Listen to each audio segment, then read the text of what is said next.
తెలంగాణ ఏంటంటే కాలువ ఒక ఇష్యూ ఉంది. ఆ ఇష్యూ కూడా కొంచెం అది వాళ్ళ చేతిలో ఉండదు, అది యాక్చువల్గా వేరే చేతిలో ఉంటుంది. చెప్పండి ఓకే. ఇంకా. సో, గత ప్రభుత్వంలో రోడ్లు చాలా కంప్లైంట్స్ వచ్చాయి కదా! రోడ్లు అసలు సరిగ్గా బాలేదని.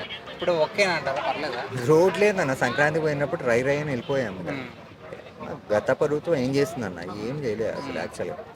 గత ప్రభుత్వంలో ఏంటంటే వాళ్ళు ఏదో ఒక బడ్జెట్ ఆ? వాళ్ళు ఏదో బడ్జెట్ పెట్టారన్న వాళ్ళు, అంతేగాని హ్మ్. ఎవడు ఒక్క రోడ్డు కూడా చేసింది లేదు. ఇప్పుడు ఏంటంటే పవన్ కళ్యాణ్ దయ వల్ల హ్మ్. ప్రతి ఊర్లో ప్రతి గ్రామంలో సీసీ రోడ్స్, హ్మ్.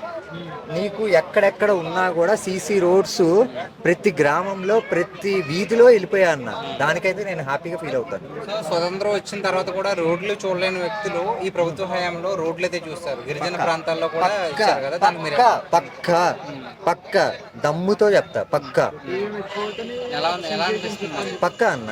అది పవన్ కళ్యాణ్ వల్లే సాధ్యమైంది అది. హ్మ్. ఆయన వేరే మైండ్ సెట్ అయింది. హ్మ్.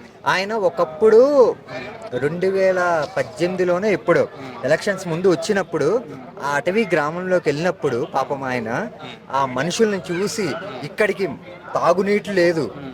రోడ్లు లేవు, ఇదేందిరా పరిస్థితి అని చెప్పి ఆయన బాధపడ్డాడు. కానీ వచ్చిన తర్వాత పాపం ఆయనకి టైం ఇవ్వాలి. ప్రతి ఒక్కడు ఏం చేస్తాడు వచ్చిన తర్వాత, ఈయనమ్మ సారీ, వచ్చిన తర్వాత టైం ఇచ్చాం కదా ఇంకా చేయలేదు అంటారు. కానీ ఆయన అన్ని గుర్తుపెట్టుకొని అడవిలోకి వెళ్ళాడు. ఆ మునెమ్మ అనే అమ్మని ఇప్పటికి గుర్తుపెట్టుకున్నాడు పాపం. హ్మ్. ఆమె ఒకే మాట, చేస్తాడు ఈ మనిషి చేస్తాడు అనే మాటతో ఆ మనిషి ఇప్పటికి కూడా చేశాడన్న.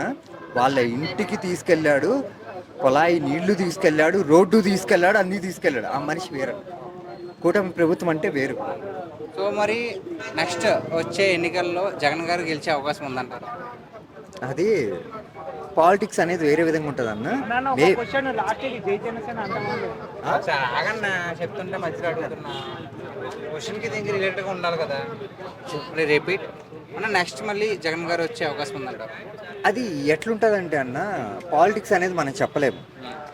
ఈ జనం రివర్స్ అయినప్పుడు వీళ్ళిద్దరి మీద కూడా రివర్స్ అవ్వచ్చు. ఓకే. కాకపోతే వాళ్ళు తీసుకునే పొలిటికల్ డిసిషన్స్ ఉంటాయి. అంతేగాని నువ్వు నేను మాట్లాడి మనం డిసైడ్ అయితే చేయలేము. పక్కా అయితే పవన్ కళ్యాణ్ చేసిన దాంతో మొన్న 21 సీట్లు వచ్చినాయి కదా, ఈసారి మళ్ళీ తీసుకుంటే ఇంకొక గట్టిగానే కొడతాడు పవన్ కళ్యాణ్. పవన్ కళ్యాణ్ వరకు అయితే గట్టి కొడతాడు. నాకు వేరే పార్టీ అయితే నాకు సంబంధం లేదు.